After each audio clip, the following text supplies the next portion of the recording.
Hey everybody, it's Tripl-L, and now let's talk about what Trigger, the studio behind Little Witch Academia, is doing now that Little Witch Academia is done. This news is coming out of Anime Expo, which Trigger was attending. There's 3 series, and they share the commonality that Trigger is co-producing them with another studio. So going through the series very quickly, the first one is called Darling in the Frank XX, and it's being co-produced with A1 Pictures. A1 Pictures is doing Fate Apocrypha this season, I believe, so if you're wondering what studio that was, it's that one. The second series that they're working on is called Super Samurai Cyber Squad Gridman. The only other thing of note with that series is that it's being directed by the person who directed Inferno Cop. Now this show is named after Subaruya Productions live action TV series that they had going on in the 90s. And the third series that Triggered announced is called Pro Mate, a series, and it's created by the Gurren Lagann and Kill La Kill Dream Team.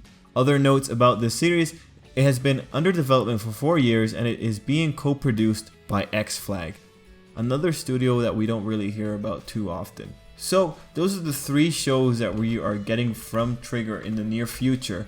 And unfortunately there was no news about Little Witch Academia.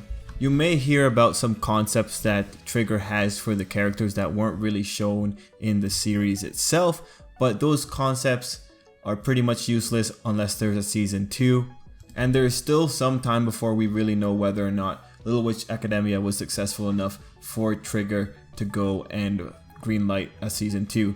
Trigger did mention at some point during one of the conventions, however, that watching it on Netflix and leaving good reviews is a good part or a good way to show support to the show and hopefully get closer to a season 2 for the people who want it.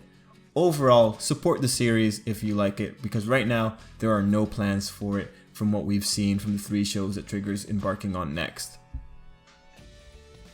Anyway guys, that's pretty much it. Very quick little news update specifically for the Little Witch Academia fans if you were wondering what's going to happen next with Trigger. If Little Witch Academia does get made, the season 2, it's going to be a fair distance in the future, but it doesn't mean that anything's out of the window yet. Again, support the official releases, support the release on Netflix, even though that's a cluster show in its own self. But yeah, guys, thanks for watching. Leave any comments down below. Let me know if you're happy about the Trigger projects, and yeah, till next time, I hope you have a great day.